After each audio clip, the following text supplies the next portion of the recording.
दोस्तों ये बात है अर्ली 1960s की, जब सिनो इंडिया वॉर में मिली हार के बाद देश में तत्कालीन प्रधानमंत्री श्री जवाहरलाल नेहरू की लोकप्रियता लगातार घटती जा रही थी।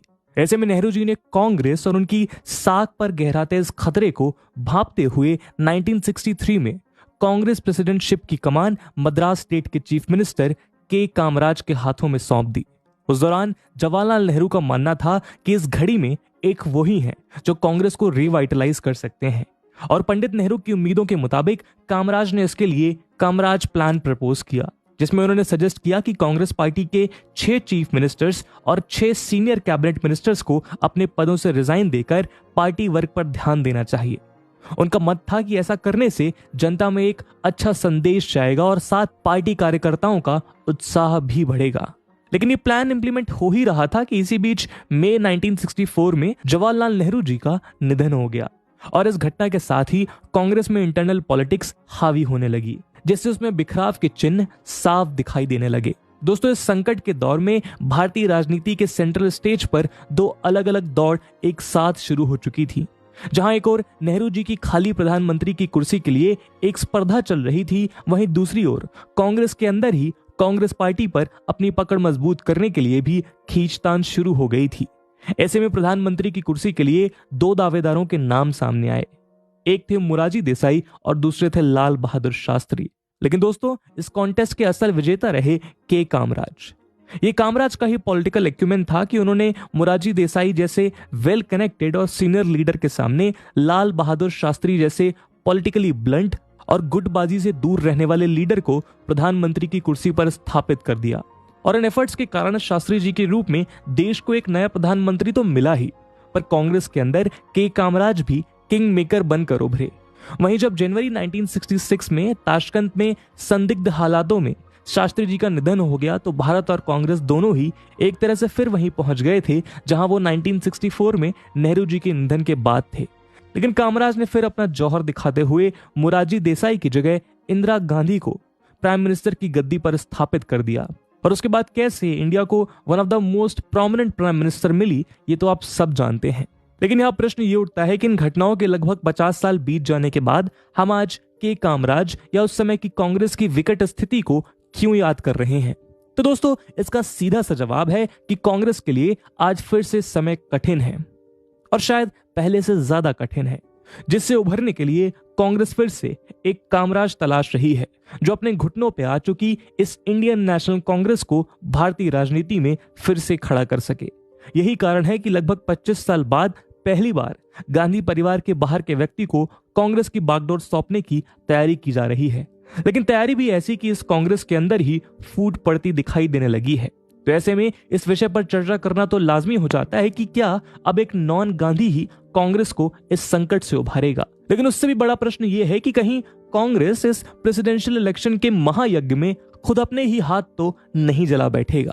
तो चलिए आज हम इसी विषय पर चर्चा करते हैं। लेकिन आज का हमारा ये डिस्कशन शुरू करने से पहले हम आपको ये बता दें कि ये टॉपिक आपके जीएस मेंस पेपर 2 के इंडियन पॉलिटी के सेक्शन के लिहाज से काफी ज्यादा जरूरी है। इसके बारे में हम वीडियो के अंत में और भी बात करेंगे, पर फिलहाल के लिए बिना किसी देरी के शुरू करते हैं अपने डिस्कशन को। दोस्तों, एक समय था जब इंडियन नेशनल कांग्रेस का भारतीय राजनीति पे ऐसा वर्चस्व था कि मानो वो अकेली पार्टी हो जो चुनाव में हिस्सा लेती है। सेंट्रल हो या स्टेट इलेक्शंस, देश में कांग्रेस का एक वर्चस्व था। लेकिन अगर हम आज की बात करें तो भारत के अब तक के 17 जनरल इलेक्शंस में से 7 में पूर्ण बहुमत और 3 अन्य में कोलिशन गवर्नमेंट बनाते हुए देश में 5 दशक से ज्यादा राज करने के बाद आज इंडिया की इस ग्रैंड ओल्ड पार्टी के रेलेवेंस पर ही सवालिया निशान लगाए जाने लगे हैं।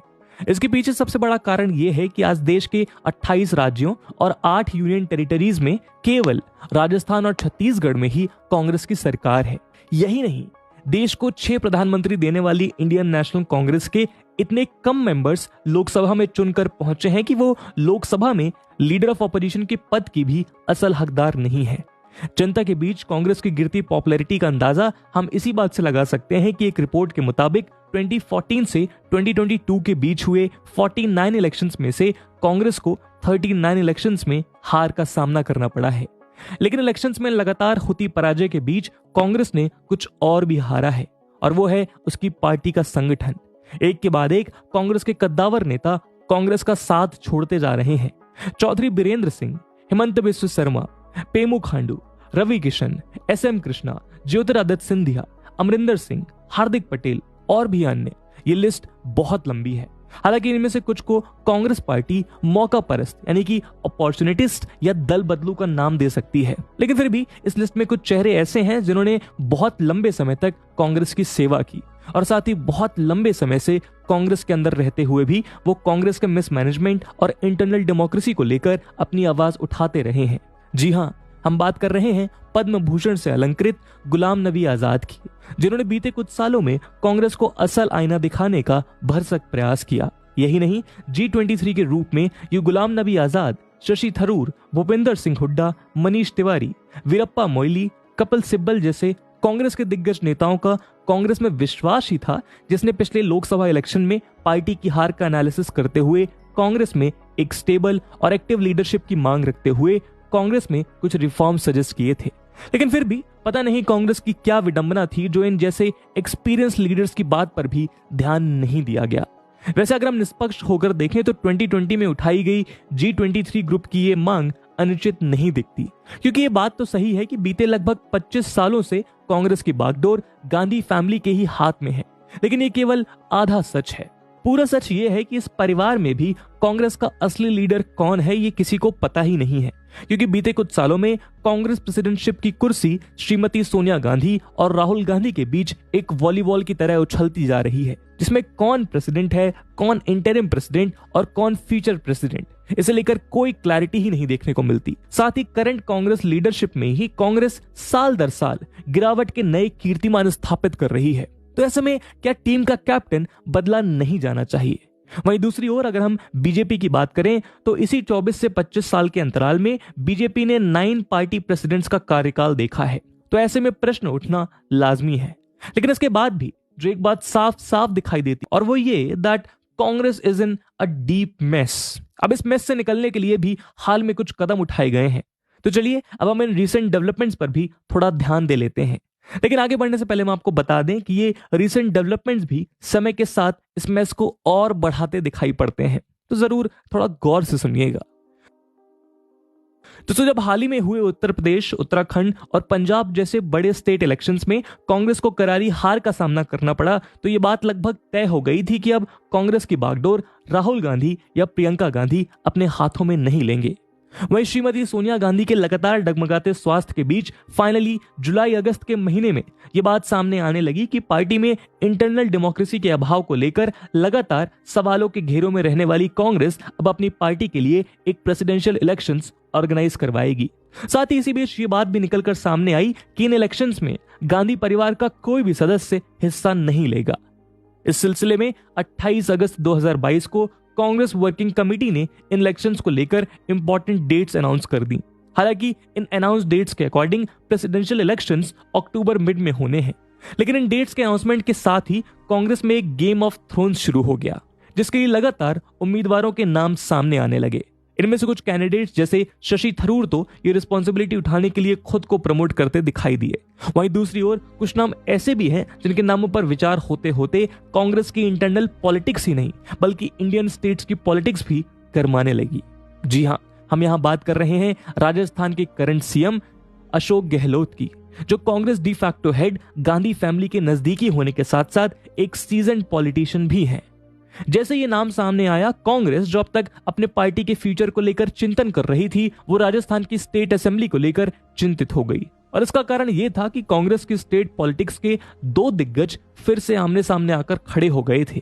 यहां हम आपको बता दें कि 2018 में हुए राजस्थान इलेक्शंस के बाद से ही राजस्थान के करंट सीएम अशोक गहलोत और राजस्थान के एक्स डिप्टी सीएम और करंट राजस्थान प्रदेश कांग्रेस कमेटी के प्रेसिडेंट सचिन पायलट के रिश्तों में कड़वाहट है। और इसी वजह से राजस्थान स्टेट असेंबली में कांग्रेस पार्टी के मेंबर्स भी दो अलग अलग ग्रुप्स में बंटते नजर आ रहे हैं। इसी के चलते पहले भी राजस्थान स्टेट असेंबली में सरकार गिरने की नौबत खड़ी हो चुकी है। ऐसे में जैसे ही अशोक गहलोत का नाम कांग्रेस प्रेसिडेंटशिप के लिए उठा, उनके सहयोगी व्याकुल हो गए। और इसके पीछे कारण था कि कांग्रेस का रूल है 1 मैन 1 पोस्ट, जिसकी वजह से यदि गहलोत कांग्रेस के चीफ बने तो उन्हें राजस्थान का सीएम पद छोड़ना होगा। इसे उनके समर्थकों ने सचिन पायलट को बैकडोर से राजस्थान सीएम बनाने की एक साजिश के तौर पर देखा और यहीं से दोनों ग्रुप्स के समर्थकों के बीच वार और पलटवार का एक दौर शुरू हो गया, जिसे देखकर कांग्रेस को अपने बचे हुए दो में से एक राज्य यानी कि राजस्थान हाथ से जाता दिखाई देने लगा। इसी बीच क्राइसिस मैनेजमेंट का दौर भी शुरू हो गया, जिसके लिए श्रीमती सोनिया गांधी ने कांग्रेस के ही सीनियर लीडर अजय माकन और मल्लिकार्जुन खड़गे को राजस्थान स्टेट क्राइसिस को एनालाइज करने और उसे लेकर एक डिटेल्ड रिपोर्ट डिमांड की। अब ऐसे में ये देखना दिलचस्प होगा कि अपनी पार्टी को मजबूत करने की दिशा में कांग्रेस द्वारा उठाई गई ये कदम कहीं उसे और कमजोर न कर दे। लेकिन अब प्रश्न ये भी उठता है कि अगर हम राजस्थान का ये मुद्दा छोड़ भी दें तो आखिर कांग्रेस में ये पॉलिटिकल ड्रामा चल क्यों रहा है। तो चलिए अब हम इसे समझने की कोशिश करते हैं। दोस्तों, क्या आपको थ्री इडियट्स मूवी का वो डायलॉग याद है जिसमें कहा गया है कि आपके दोस्त फेल हो जाएं तो बुरा लगता है, लेकिन यदि आपके दोस्त फर्स्ट आ जाएं तो उससे भी ज्यादा बुरा लगता है। ह्यूमन साइकोलॉजी का ये कैरेक्टरिस्टिक एग्जांपल हमें कांग्रेस पार्टी में साफ देखने को मिलता है। ये बात तो जग जाहिर है कि कांग्रेस में फर्स्ट और फोरमोस्ट कमांडिंग पोजीशन पर गांधी फैमिली ही स्थापित रही है, जिसे अक्सर आम बोलचाल की भाषा में पार्टी आला कमान के नाम से संबोधित किया जाता है। लेकिन सोचने की बात यह है कि इस पार्टी में सेकंड इन कमांड या रिप्लेसमेंट लीडर जैसा कोई इनफॉर्मल पद ही नहीं है, जिसके चलते कांग्रेस के सभी वरिष्ठ नेता कांग्रेस में लगभग समान ओहदा रखते हैं। ऐसे में उनमें से किसी एक का कांग्रेस चीफ बनना उसे इस हायरार्की में बाकियों से अलग करके खड़ा कर देने की क्षमता रखता है, जिसके चलते कांग्रेस के सीनियर लीडर्स ही एक दूसरे की राह में रोड़ा बनकर खड़े हो जाते हैं, क्योंकि यह मुद्दा कांग्रेस में कंट्रोलिंग पोजीशन हासिल करने का है। इसलिए इनमें एक तरह की क्रैप मेंटालिटी साफ देखी जा सकती है। इसीलिए इस पार्टी लीडर की पोजीशन को लेकर एक कयास और भी जोर पकड़ रहा है, और वो क्या है ये जानने के लिए हम इस कांग्रेस के गेम ऑफ थ्रोन्स के अगले भाग में चलते हैं। दोस्तों, आपने इंडियन पॉलिटी में नॉमिनल एग्जीक्यूटिव और रियल एग्जीक्यूटिव का प्रिंसिपल तो पढ़ा ही होगा कि कैसे प्रेसिडेंट ऑफ इंडिया इंडिया के नॉमिनल हेड हैं, जबकि इंडिया के real head Indian prime minister होते हैं। और ऐसा इसलिए है क्योंकि असली पावर्स ऑफ एग्जीक्यूशन पीएम के हाथ में होती है। ऐसे एक वर्किंग प्रिंसिपल बीते लगभग 2 दशक से कांग्रेस में देखने को मिल रहा है, और यही कारण है कि इंडिया के तीसरे longest serving prime minister Shri Manmohan Singh ji के कार्यकाल में भी लोगों ने रोबोट पीएम और उनकी गवर्नेंस को रिमोट कंट्रोल गवर्नमेंट बुलाते थे।